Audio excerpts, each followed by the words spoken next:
जब आप इस वर्ड फिलॉसफी को सुनते हो तो आपके दिमाग में क्या आता है?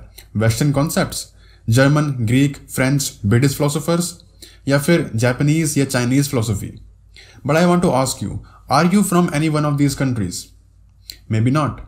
मगर हम सब ने अपनी लाइफ में Friedrich Nietzsche, Immanuel Kant, Plato, Confucius, इन सब के बारे में सुना हुआ है। But have you heard of sage Uluka, sage Gautama, sage Kapila, या फिर sage Jaimini? May be not, but these are the great Indian philosophers. और इसमें हमारी कोई गलती नहीं है। द क्वेश्चन कि इन सब के बारे में हमें क्यों नहीं पता, इस वीडियो में हम ये जानने वाले हैं।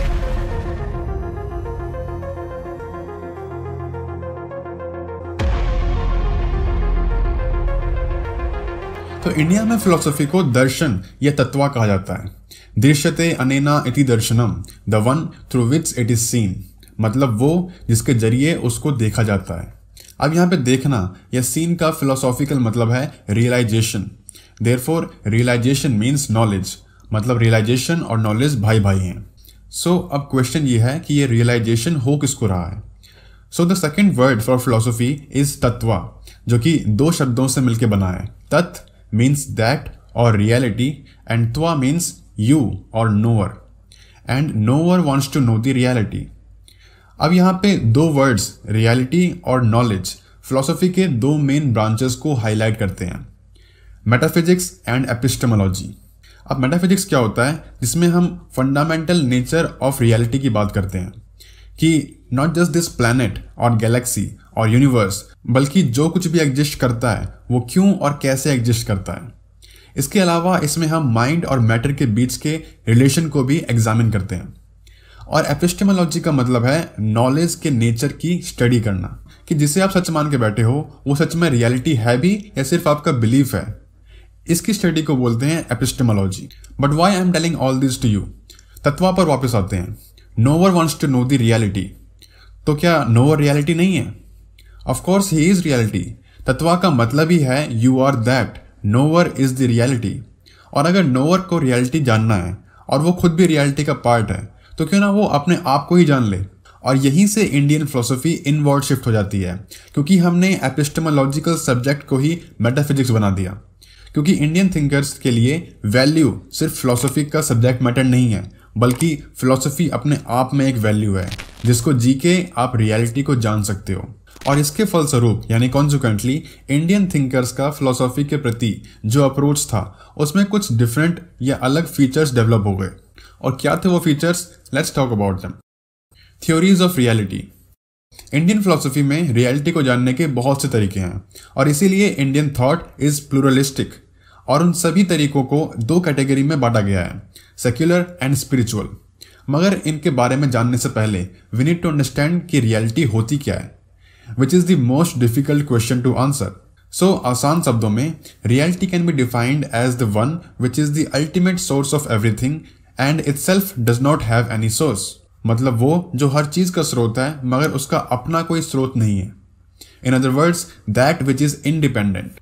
अब ये डेफिनेशन अपने आप में फिलोसॉफिकल सर्कल्स में बहुत ज्यादा डिबेटेड है, बट अगर हम इसी डेफिनेशन को आधार माने तो एंशिएंट इंडियन थिंकर्स ने इसके बारे में बहुत सारे आंसर्स दिए हैं, जिससे कि वेरियस थ्योरीज निकल कर आई हैं। और इसीलिए सारे इंडियन थिंकर्स रियलिटी को केवल आध्यात्मिक रूप से नहीं देखते और ना ही वो केवल उसे सेक्युलर होकर देखते हैं। हाँ, ये जरूर पॉसिबल है कि उनमें से बहुत से थिंकर्स सिर्फ स्पिरिचुअल रियलिटी को मानते होंगे और बहुत से सिर्फ सेक्युलर रियलिटी को।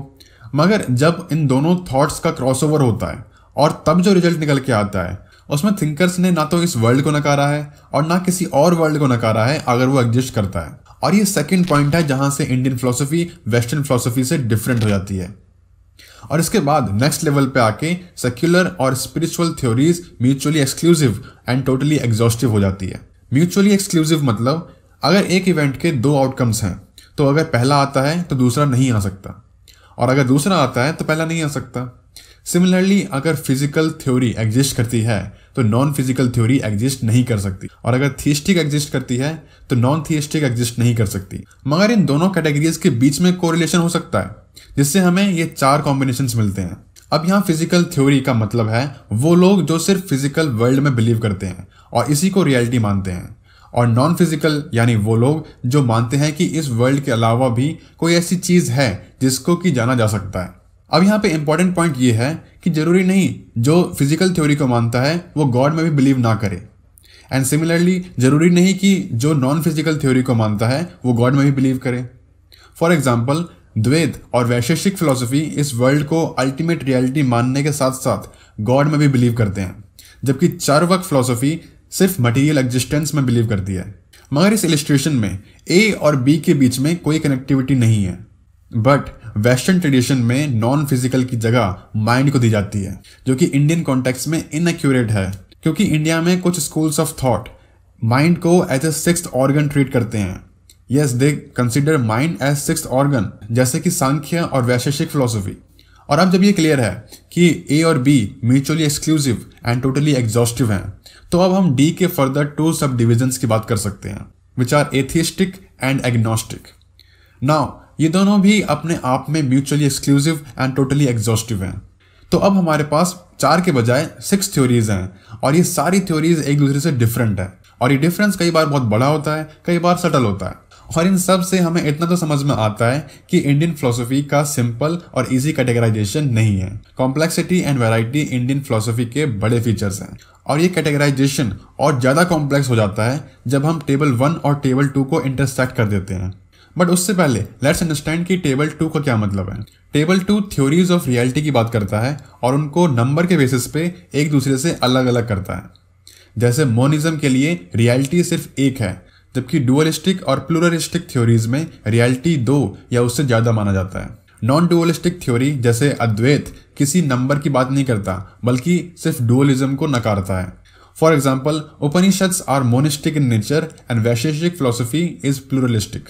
तो अब ये सब जानने के बाद what we can say is this कि रियलिटी के क्वेश्चन को ध्यान में रखते हुए इंडियन और वेस्टर्न ट्रेडिशन में कोई क्वालिटेटिव डिफरेंस नजर नहीं आता। इंडियन फिलोसफी के भी वही क्वेश्चंस हैं जो कि वेस्टर्न फिलोसफी के हैं, क्योंकि दोनों के प्रॉब्लम्स सेम हैं। मगर उन सेम क्वेश्चंस के लिए 2 डिफरेंट माइंड से अलग टाइम और अलग जगह से डिफरेंट आंसर्स निकल के आते हैं, क्योंकि स्पेसियो टेम्पोरल फैक्टर किसी सोल्यूशन को ढूंढने में एक बहुत बड़ा फैक्टर या रोल प्ले करता है। Now knowledge in Indian context. इंसानों का चीजों को जानने का डिजायर कोई बहुत एक्स्ट्रा ऑर्डिनरी चीज नहीं है। डिजायर टू नो हर एनिमल का एक बेसिक नेचर होता है। हाउएवर, आप किस एक्सटेंट तक नॉलेज एक्वायर करने के लिए केपेबल हो, ये स्पीसीज टू स्पीसीज वेरी करता है, और ये पहला डिफरेंस है। दूसरा, इंसानों की ज्ञान एक्वायर करने की प्रेरणा और उनका नॉलेज का कॉन्सेप्ट कल्चर टू कल्चर अलग अलग है। और इसका मतलब ये नहीं कि एक कल्चर बहुत अच्छा है और दूसरा कल्चर बेकार है। It is just that knowledge is relative to culture. किसी फिलोसफी का एसेंस 2 प्रिंसिपल फैक्टर्स में होता है, motive and idea. Ancient Greek लोग एक प्रिंसिपल में बिलीव करते थे, knowledge for the sake of knowledge, जिस प्रिंसिपल ने प्योर साइंस को जन्म दिया और उसे आगे बढ़ाया। इससे अलग पोस्ट रेनेसां एज में यानी पुनर्जागरण के बाद इसके विरोधी प्रिंसिपल नॉलेज इज पावर को आगे बढ़ाया गया। फिलोसोफर लॉर्ड फ्रांसिस बेकन द्वारा फैलाए गए इस फ्रेज ने इवोल्यूशन ऑफ साइंस के डायरेक्शन को हमेशा के लिए बदल के रख दिया। हालांकि इंडियन लोगों का नॉलेज को लेके एक डिफरेंट माइंडसेट था। इंडियंस ने मेडिसिन और सर्जरी प्रैक्टिकल नीड्स के लिए डेवलप करी थी, जबकि एस्ट्रोनॉमी और मैथमेटिक्स को डेवलप करने के पीछे आध्यात्मिक और साधारण दोनों कारण थे। बिकॉज एज वी नो कि वैदिक पीरियड के टाइम पे यज्ञास और यजनास बहुत बड़े लेवल पे हो रहे थे, जिसके लिए एस्ट्रोनॉमी और मैथमेटिक्स की जरूरत थी। तो इन सब का मतलब ये निकलता है कि इंडियंस ने कभी भी उस ग्रीक फ्रेज में बिलीव नहीं किया, knowledge for the sake of knowledge, क्योंकि एंशिएंट इंडियंस ने नॉलेज को हमेशा एक इंस्ट्रूमेंट के फॉर्म में यूज किया था। इसमें सिर्फ चार्वाक सिस्टम एक एक्सेप्शन है, जिसे इंडिया का एपिक्यूरियनिज्म भी कह सकते हैं, because they wanted to live their life hedonistically. तो फिर हम इंडियन नॉलेज को किस तरीके से समझ सकते हैं? Well, it was more like Bacon on philosophy of knowledge. हाँ, वही बेकन जिसने कहा था नॉलेज इज पावर। और इंडियंस नॉलेज को पावर इसलिए मानते थे क्योंकि उनके लिए नॉलेज और फिलोसफी जीवन जीने का तरीका था। और यहाँ पे है डिफरेंस, जहां बेकन के लिए नॉलेज इज पावर फ्रेज में पावर का मतलब है नेचर के ऊपर कंट्रोल हासिल करना, वहीं इंडियंस के लिए वो पावर एक इंस्ट्रूमेंट था नेचर के प्रति अपने आप को समर्पित करने के लिए। और यही चीज अर्ली वैदिक थॉट का प्राइम प्रिंसिपल था। और इस पावर वर्ड के मतलब में इतना बड़ा चेंज इंडियन और यूरोपियन वर्ल्ड व्यू के डिफरेंस को भी एक्सप्लेन करता है, because we know how different we see the world. क्योंकि जब हम इंडियन और European belief systems and attitudes का कंपैरिजन करते हैं तो ये चीज़ ईजिली समझ में आती है। बेकनन फिलॉसफी के बाद के यूरोप का ये विश्वास था कि ये यूनिवर्स और उसके अंदर जो कुछ भी है ये सब कुछ मैन को सर्व करने के लिए बनाया गया है, because man is the centre of the universe. वहीं दूसरी ओर एंशिएंट इंडियंस ने अपने आप को नेचर के साथ आइडेंटिफाई करने में विश्वास रखा। अब इन दोनों सोच में इतने बड़े डिफरेंस का क्या नतीजा हो सकता है ये हमें बाद की कॉन्सिक्वेंसेस से पता लगता है, क्योंकि इसके बाद यूरोपियंस के लिए नॉलेज सिर्फ पावर नहीं था, अब वो एक पावरफुल वेपन बन चुका था उनके इकोनॉमिक और पॉलिटिकल एजेंडा को आगे बढ़ाने के लिए। किसी भी टाइम पे यूरोपियंस ने नॉलेज को कभी भी किसी स्पिरिचुअल गोल को अचीव करने के फॉर्म में नहीं देखा। तो इसके रिप्लाई में लोग ये कह सकते हैं कि व्हाट अबाउट सोक्रेटिस, स्पिनोजा या फिर प्लेटो? वेल, उनके लिए what I will say is this कि जैसे चरवाक सिस्टम इंडियन कॉन्टेक्स्ट में एक एक्सेप्शन है, वैसे ही Socrates and Spinoza are also the exceptions in western context. Indians ने कभी भी वर्ल्डली प्लेजर को सर्वोपरि नहीं माना, उनके लिए हमेशा से उससे ऊपर कुछ और ज्यादा इंपॉर्टेंट था, और इसीलिए नेचर की कॉन्क्वेस्ट का थॉट कभी आया ही नहीं। और इंडियंस की इसी एटीट्यूड की वजह से बहुत सी फालतू की कंट्रोवर्सीज पैदा हो गई। अब इंडियंस का ये कैरेक्टराइजेशन कि ये लोग वर्ल्डली प्लेजर में बिलीव नहीं रखते, वो बिल्कुल सही बात है, मगर उसे इतनी बुरी तरीके से मिस इंटरप्रेट किया गया है कि सब लोगों को ये लगने लगा कि इंडियन थॉट इस लाइफ को और पूरे वर्ल्ड को इनसिग्निफिकेंट और इररिलेवेंट मानता है। मगर अगर कोई इंसान ये कहता है कि X is more important than Y, तो इसका मतलब ये नहीं कि Y एग्जिस्ट ही नहीं करता, it is just that Y is less important than X। In other words, Indian tradition ने श्योरली प्रेजेंट लाइफ को इंक्लूड किया है, मगर वो सिर्फ इस लाइफ तक सिमट कर नहीं रह गए, बल्कि इससे आगे जाने की कोशिश करी। और इसीलिए इंडियन ट्रेडिशन में इग्नोरेंस या अविद्या को एक रुकावट माना गया है स्पिरिचुअल गोल्स और जनरल गोल्स को अटेन करने के लिए। और क्योंकि स्पिरिचुअल गोल्स सिर्फ नॉलेज एक्वायर करके ही अटेन कर सकते हैं, तो जो ट्रू नॉलेज एक्वायर कर लेगा he will act and think very differently. मगर डिफरेंटली किससे? इग्नोरेंट से डिफरेंट। अब ये चीज यहाँ मेंशन करना क्यों इंपॉर्टेंट था? क्योंकि वेस्टर्न ट्रेडिशन में हमें ये चीज बिल्कुल देखने को नहीं मिलती। उधर ये जरूरी नहीं है कि एक फिलोसोफर की पर्सनल लाइफ उसकी फिलोसफी से मैच करे, मतलब किसी फिलोसोफर को सोसाइटी में एक रोल मॉडल बनने की जरूरत नहीं है। मगर इंडियन ट्रेडिशन में philosophy and value are inseparable, मतलब अगर आप एक फिलोसोफर हो then you have to be a best person, जबकि वेस्ट में ऐसा कुछ भी नहीं है। वहां पे you could be a criminal but still can be a philosopher. अब ये चीज सही है गलत है, we are not here to जज that. The thing is this only कि इंडियन कॉन्टेक्स्ट में ये चीज समझ से बाहर है। अब हुआ क्या कि जिन वेस्टर्न स्कॉलर्स को इंडियन ट्रेडिशन में वैल्यूज पे इतना ज्यादा जोर देने का कॉन्सेप्ट समझ नहीं आया, उन्होंने बहुत से इंटरप्रिटेशन ब्लंडर्स कर दिए, जैसे बिना कुछ सोचे समझे मुंह उठा के इंडियन फिलोसफी को रिलीजन बोल दिया। और इसीलिए क्रिटिक्स के अकॉर्डिंग इंडिया में कोई फिलोसफी है ही नहीं जिसको की इंपॉर्टेंस दिया जाए, सब रिलीजन है। और फिर अगर कोई मेरे जैसा इंसान ये बोले कि इंडिया में कोई रिलीजन ही नहीं है तो सब लोग उसको पागल समझेंगे। द सो कॉल्ड हिंदू धर्म, जिसको सब लोग गलती से रिलीजन समझ के बैठे हैं, वो इस कंफ्यूजन की वजह से होता है जब बहुत से स्कॉलर्स ने रिलीजन को स्पिरिचुअलिटी के साथ आइडेंटिफाई करना शुरू कर दिया। अब इस कंफ्यूजन को समझने का एक तरीका है। वेस्टर्न फिलोसफी क्रिश्चियन या जूइश फिलोसफी में डिवाइडेड नहीं है, हालांकि सारे वेस्टर्न फिलोसोफर्स लूज सेंस में क्रिश्चियंस या जूइश हैं, सिर्फ ग्रीक्स को छोड़ के। तो फिर हम इंडियन फिलोसफी को हिंदू फिलोसफी क्यों बोलते हैं? क्योंकि सारे इंडियन फिलोसोफर्स कमिटेड हिंदूज थे इसलिए। हाँ, ये सच है कि कुछ फिलोसोफर्स जैसे रामानुज और माधवा कुछ रिलीजियस ग्रुप्स के हेड बन गए थे, मगर ऐसा तो वेस्ट में भी है, जैसे कि Saint Augustine, Saint Aquinas etcetera. मगर इनकी फिलोसफी को तो कोई क्रिश्चियन फिलोसफी नहीं बोलता है। हालांकि हमारे पास बुद्धिस्ट और जैना फिलोसफी भी है, क्योंकि बुद्धिज्म और जैनिज्म दोनों ही स्ट्रिक्ट सेंस में रिलीजन नहीं है। तो यहाँ एक क्वेश्चन तो निकलता है कि अगर बुद्धिस्ट फिलोसफी हो सकती है तो हिंदू फिलोसफी क्यों नहीं हो सकती? मगर ये बोलने का मतलब है ट्रॉली को ट्रैक्टर के आगे लगा के चलाना, क्योंकि इंडिया में फिलोसफी हिंदू धर्म से ओरिजिनेट नहीं हुई, बल्कि हिंदू धर्म फिलोसफी से ओरिजिनेट हुआ है, और इसीलिए हिंदू फिलोसफी नहीं बोल सकते।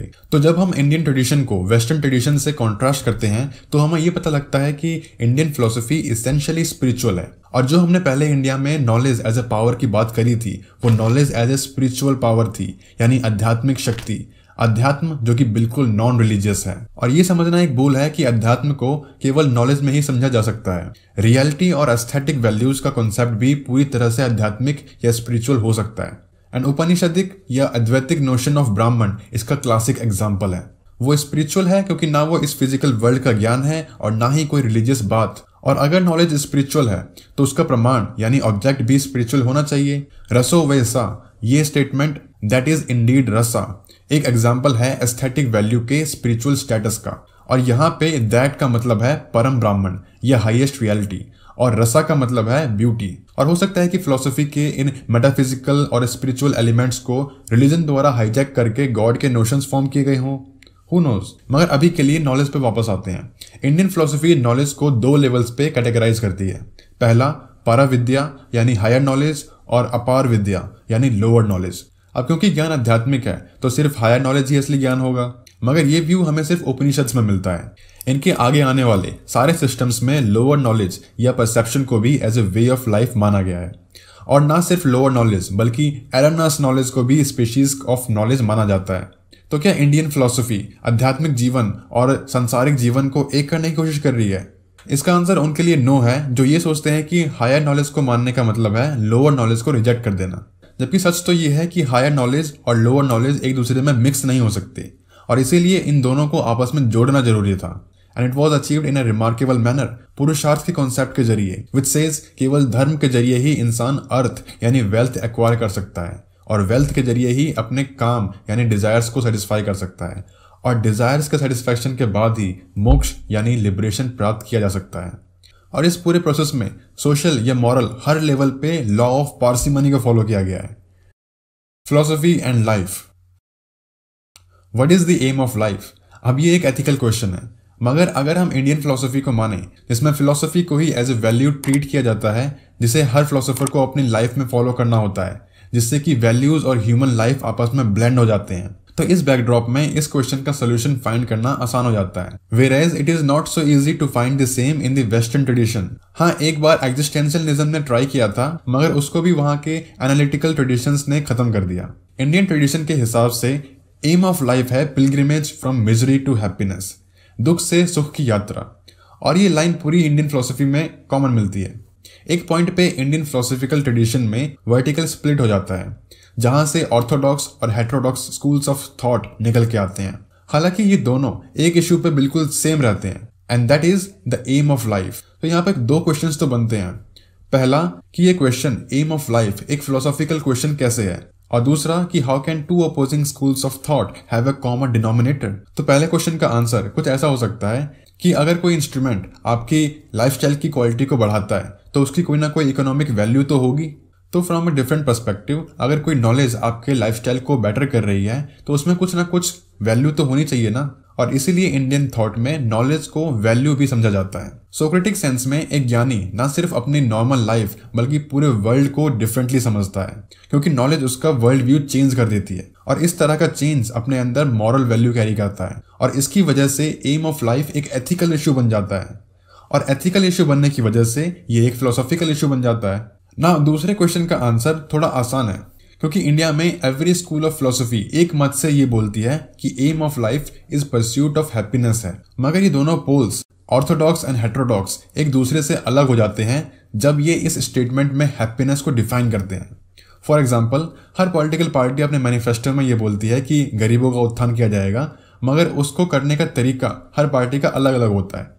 इसका मतलब Orthodox and heterodox system happiness को लाइफ का एम तो मानते हैं, मगर दोनों के लिए हैप्पीनेस की डेफिनेशन अलग है। यहाँ तक कि हेटेरोडॉक्स सिस्टम के अंदर भी ये डेफिनेशन वेरी करती है। जैसे कि चार्वाक सिस्टम ये मानते हैं कि हैप्पीनेस प्लेजर के अंदर है, जबकि बुद्धिज्म हैप्पीनेस को निर्वाण में खोजता है। सो एज ऑफ नाउ हमें ये पता है कि स्पिरिचुअलिटी इंडियन फिलोसफी का सार यानी इसेंस है। एंड नाउ इसके बैकड्रॉप में let us analyse what happiness is. तो ना तो ये फिजिकल वर्ल्ड और ना ही अर्थली प्लेजर परमानेंट है, और ना ही ये कोई टॉप की चीज है जिसके बारे में आप सोच सकते हो। एटलीस्ट सब लोग इस बात पे तो एग्री करते हैं कि ये वर्ल्ड इटर्नल नहीं है, मतलब कि ये हमेशा के लिए नहीं रहने वाला। तो क्या इस फाइनाइट वर्ल्ड में भी एवर लास्टिंग पीस या हैप्पीनेस पॉसिबल है? वेल, ये चीज सब लोग नहीं सोचते, मगर इंडियन फिलोसफी की शुरुआत ही इसी थॉट से हुई है। अमर होने का या इटर्निटी को अटेन करने का डिजायर ग्रीक और इंडियन ट्रेडिशन में कॉमन है। हालांकि इंडियन ट्रेडिशन में ये डिजायर एक डिफरेंट फॉर्म ले लेता है, और अमर होने को यानी इटर्निटी को हम लोग परमानेंट लिबरेशन फ्रॉम मिजरी यानी दुख से हमेशा के लिए मुक्त होना मान लेते हैं। और इसी को कहीं पे मोक्ष कहा गया है, कहीं निर्वाण, कहीं कैवल्यम और कहीं वैराग्य। वैराग्य का ऑर्डिनरी सेंस में जो मतलब है ना, वो है रिनाउंसिंग हैप्पीनेस यानी सुख को त्याग देना। मगर रियल सेंस में इसका मतलब हैप्पीनेस को त्याग देना नहीं है, बल्कि प्लेजर को त्यागना है। और वैराग्य नॉलेज के साथ मिलके हमें इटर्नल हैप्पीनेस की तरफ लेके जाता है। मगर ये जो त्याग करने का आइडिया है ना, रिनंसिएशन का आइडिया, वो सबको पसंद नहीं आता और इसको लेके लोगों के अंदर बहुत से ऑब्जेक्शंस हैं। मगर एक सेंस में रिनंसिएशन डिजायरेबल है और सटल वे में वैराग्य का हिडन मीनिंग भी यही है, which is the elimination of grid and inclusion of contentment in life.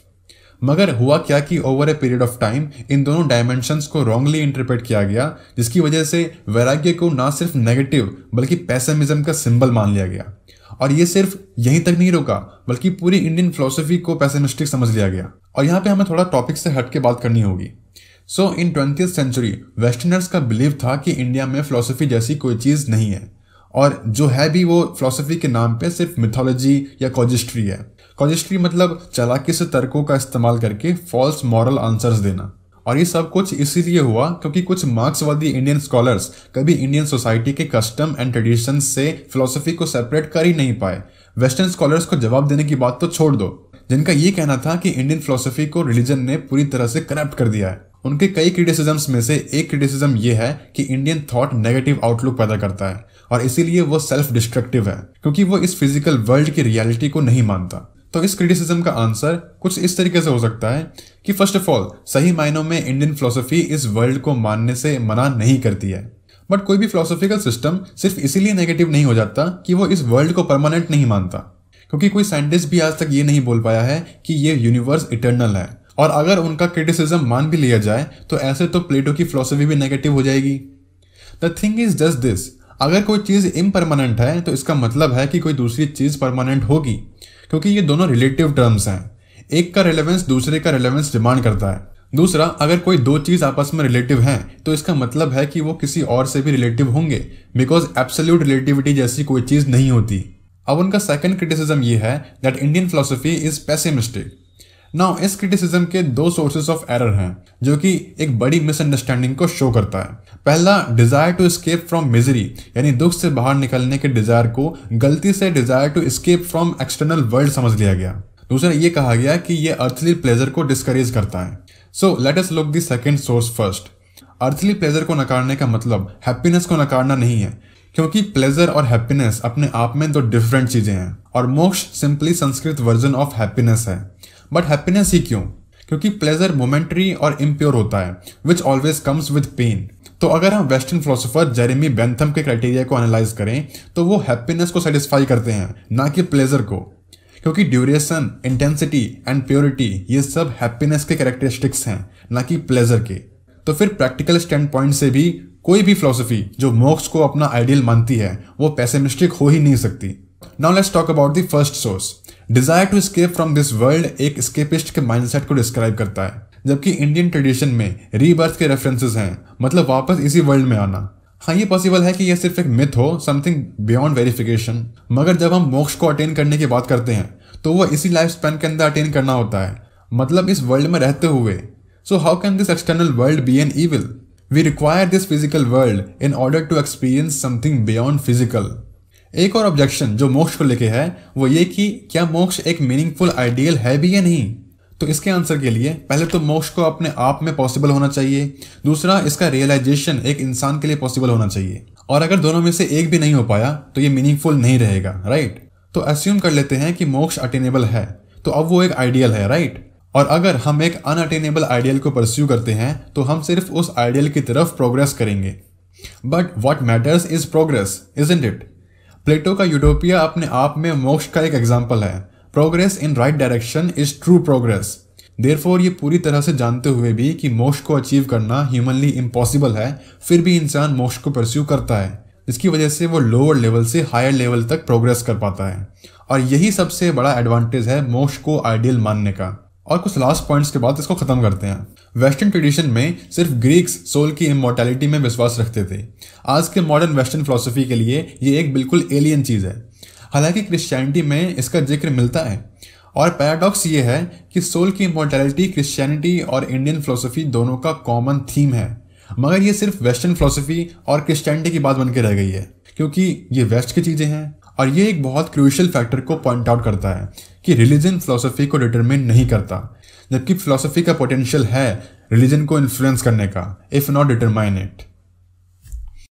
And that's all in this video. Thank you so much for watching it till the end. और अगर आपको ये वीडियो वैल्यूएबल लगी तो इस चैनल को subscribe करके bell icon दबाइए for more interesting videos like this. और वीडियो को लाइक कीजिए ताकि और भी लोग इस वीडियो को देख पाएं।